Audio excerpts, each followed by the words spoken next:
¿cómo están? Aquí nuevamente en nuestra cita semanal en su programa Segunda Mirada, en esta oportunidad de revisar las cosas de todos los días desde otra perspectiva o con mayor profundidad, como usted bien lo sabe. Y hoy tenemos un programa que incluye solamente nota y entrevista, pero no quiero dejar pasar la oportunidad de dos cosas. La primera, una invitación para este martes 3 de febrero en que nuestro buen amigo y talentoso pintor Manuel Romo va a inaugurar su trabajo Todo parece, pero nada es, retrospectiva. Él va a estar a partir de su obra va a estar a partir de las 8 de la noche del 3 de febrero en el Kiosco del Arte.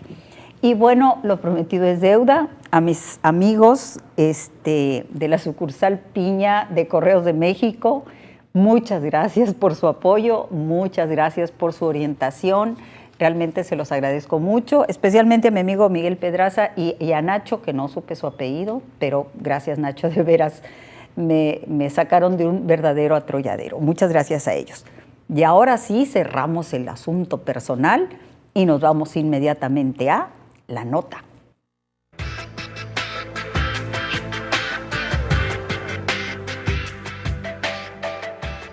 Pues con el enorme honor de contar este día con nosotros, con la presencia del maestro Felipe Mora Arellano. Maestro, muchas gracias por acompañarnos. Gracias por la invitación, Alicia. El maestro Mora presentó ahora en el mes de diciembre un libro intitulado Sobre el poder, los feminicidios y las violencias, debates a distancia. Aquí hay dos aspectos muy interesantes que los comentábamos antes de entrar al aire. Por una parte tiene que ver con las conclusiones a las que llegan, entiendo que un grupo de investigadores, a propósito de cuál es el contexto que, digamos, promueve o facilita o genera condiciones apropiadas para la violencia específicamente contra la mujer. ¿Cuáles fueron, maestro, digamos, los aspectos más importantes que ustedes están planteando en este libro? Bueno, este libro tiene como origen una invitación que nos hicieron de la Universidad Nacional Autónoma de México para participar en un estudio nacional sobre las fuentes, orígenes, factores que producen y reproducen la violencia contra las mujeres. Ajá. Entonces, a un equipo de la Universidad de Sonora, del Departamento de Sociología y de otras disciplinas, nos invitaron y nos encargaron que atendiéramos los estados que están en el noreste del país, es decir, Tamaulipas, Nuevo León, Chihuahua, Coahuila, incluyeron Durango y Zacatecas. La idea es analizar, bueno, y este estudio a su vez era, digamos, un estudio que la Secretaría de Gobernación tiene por obligación llevar a cabo su diagnóstico sobre la situación de la violencia contra las mujeres y se le encarga al Consejo Nacional de Violencia contra las Mujeres y el CONAVIM se lo pasó a la UNAM y nos invitaron. Okay. Entonces, en este estudio que abarcó todo el territorio nacional, pues se hicieron análisis muy importantes a propósito de cuáles son un conjunto de factores estructurales, digamos, que favorecen la violencia contra las mujeres. Y dentro de ese análisis también, además de los factores estructurales, se revisan los factores coyunturales, es decir, si pertenecen o son características especiales de algún momento de la historia reciente que estamos investigando. Y efectivamente nos dimos cuenta, lo voy a resumir de una manera, digamos, muy sucinta, que en México la violencia contra las mujeres había disminuido o venía disminuyendo desde 1985, igual que la violencia contra los hombres. Pero, digamos, incluso hubo quien consideraba que que en México ya se estaba ingresando a un estado de pacificación. Pero ocurre que a partir del 2006, es decir, el incremento en la violencia aumenta dramáticamente contra hombres y mujeres. Sin decir, digamos, sin llegar a afirmar que tuviéramos toda la información a la mano, sí. Esto coincide con la guerra contra el narcotráfico que organizó el entonces presidente Calderón, y entonces todas las cifras suben de manera importante. Ajá. Efectivamente hay un incremento en la violencia contra las mujeres, pero lo que hemos venido percibiendo es que hay una violencia estructural que permanece a lo largo de muchos años. Okay. Ok, entonces estos fueron, digamos, el factor más determinante en este asunto. Pero a mí me llama la atención, y creo que hay cuestiones muy interesantes detrás de este ejercicio, porque me dice que finalmente usted recoge las charlas cibernéticas, ¿no? Sí, exacto. Las charlas cibernéticas que tienen algunos investigadores alrededor del tema, y donde se evidencian cosas que finalmente no quedan registradas en la investigación. ¿Es así? Sí. Efectivamente, digamos, este libro tiene esa característica, que a medida que nosotros estábamos, digamos, internándonos propiamente en el proyecto de investigación, pues como a todo mundo nos asaltan dudas, tenemos problemas con algunos conceptos. Y entonces, como estábamos entre México y Hermosillo, la manera de estarnos comunicando pues era la clásica, por internet. Entonces yo me fui dando al cuidado, a la tarea de organizar todas esas discusiones y charlas que tuvimos por internet, y le doy cuerpo y las publico. Son cosas que efectivamente no aparecen. Yo les digo, le comentaba hace un momento, Elizabeth, las cosas que se dicen detrás del mostrador y que no aparecen ya propiamente en el resultado de los estudios, pero donde nosotros mostramos las dudas, las incertidumbres que tenemos con lo que vamos encontrando, lo que estaríamos por encontrar.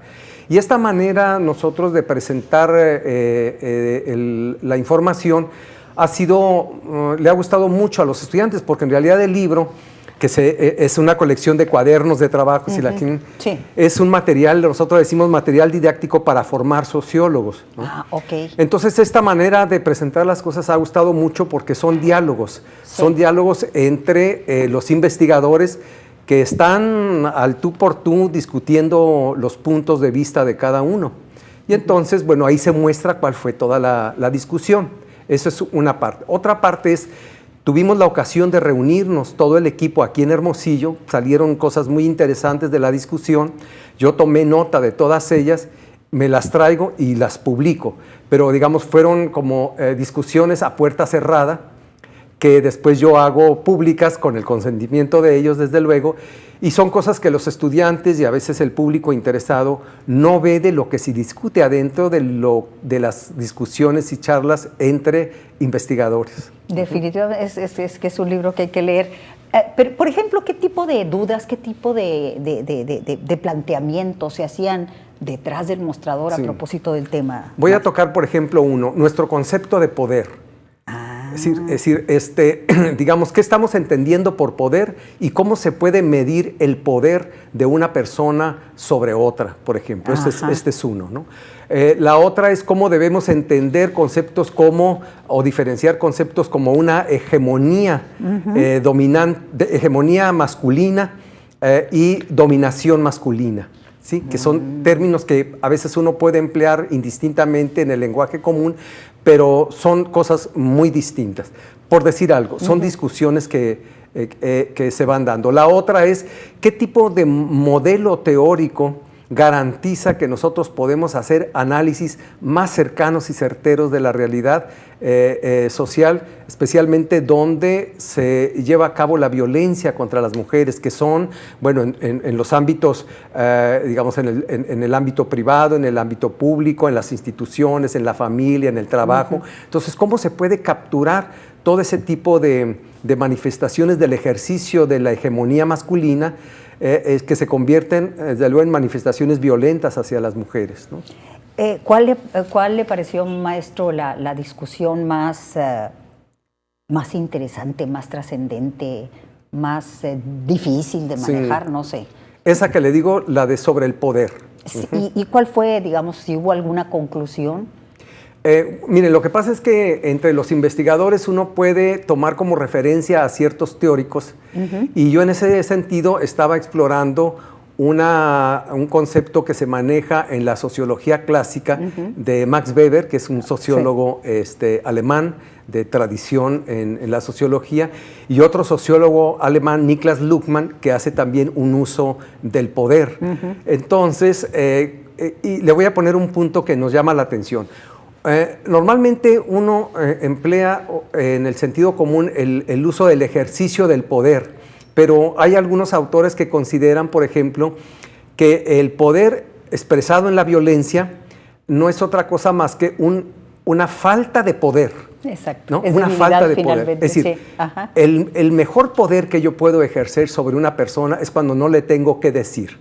Por ejemplo, la mejor mujer que puede haber en un matrimonio es aquella que no hay que decirle a qué horas hay que servirle al esposo la comida, tenerle listas las pantuflas, lavarle la ropa, planchársela, etc. Si lo hace conforme a ese rol femenino, es la mujer perfecta y no hay que ejercer ningún tipo de violencias a ella. Pero cuando la mujer se revela y cuestiona el por qué tiene que estar en determinadas condiciones haciendo tales cosas, entonces, a medida que se ejerce ya la violencia de ese poder que tiene, en este caso, que le da la estructura y el rol al hombre, entonces se van haciendo menos el poder que ejerce sobre esa persona porque ya está descarnando en forma de violencia. Estas discusiones somos las que teníamos y claro, desde otras perspectivas se pueden asumir otros asuntos. Okay. A más violencia, menos poder. A más violencia, menos poder. Exactamente, usted lo ha resumido muy bien. Exacto. Y por eso es que, digamos, los hombres o la estructura dominante masculina está oyendo pasos en la azotea cuando las mujeres están avanzando en posicionamientos, en empoderamientos en la economía, en la política, en el hogar, en la escuela, etc. Y entonces, digamos que los hombres oyen pasos en la azotea porque se sienten desplazados y además en sus roles de que deben de llevar todo, controlar, ser los racionales, etc., esto les causa alguna dificultad. Entonces, este es un tema interesante. Otra discusión muy importante, si me lo permite, es también que, digamos, hay algunas investigaciones que indicaban que a medida que la mujer iba teniendo más posicionamiento en la estructura en general, la violencia hacia ellas iba disminuyendo. Y lo que estamos observando es que no disminuye, aun y cuando, por ejemplo, la mujer pueda tener mejores y mayores grados académicos. Justamente por eso, porque está cuestionando ya el posicionamiento masculino. Entonces, y también lo encuentra esa violencia que está creciendo, aun y cuando la mujer no necesariamente tiene un empoderamiento creciente. Por eso las mujeres dicen, bueno, pues nos pegan porque sí y también porque no, ¿verdad? Es decir, pero son ahorita discusiones y que están obligando a hacer investigación empírica. Se me antoja, maestro, y lo voy a tener que invitar, llevar este concepto del poder y esta reflexión a otros contextos de manejo del poder, de ejercicio del poder y a otros niveles. Sería platicarlo, sería interesante. Gusto. Así es. Bueno, se nos acabó el tiempo, de veras se lo agradezco mucho. Creo que todavía hay varias cosas más que podemos bordar, pero nos ponemos de acuerdo si le parece. Claro que sí. Muchas gracias, maestro. Nos vamos a un corte, no se vaya, estamos en Segunda Mirada.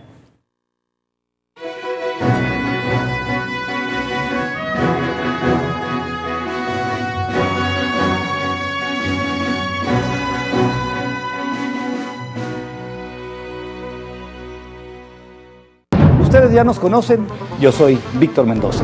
Y yo soy Hilario Lea. Saben que hablamos con la verdad. Y que nuestras noticias tienen el sabor de la libertad. Y los invitamos a que nos acompañen en Mega Noticias. De lunes a viernes a partir de las 8 de la noche. Si no pudo a esa hora, los esperamos a las 10 de la noche. Acompáñenos por el 210 de Megacanal Sonora. Todos los jueves, Ignacio Lagarda y Joaquín Robles Linares te esperan en Tiempos, el programa donde la historia, además de interesante, se vuelve entretenida. Te invitamos a conocer mucho más de nuestro pasado común en Tiempos, un momento con la historia. Este jueves a las 2 de la tarde, en Megacanal Sonora, la señal de tu ciudad.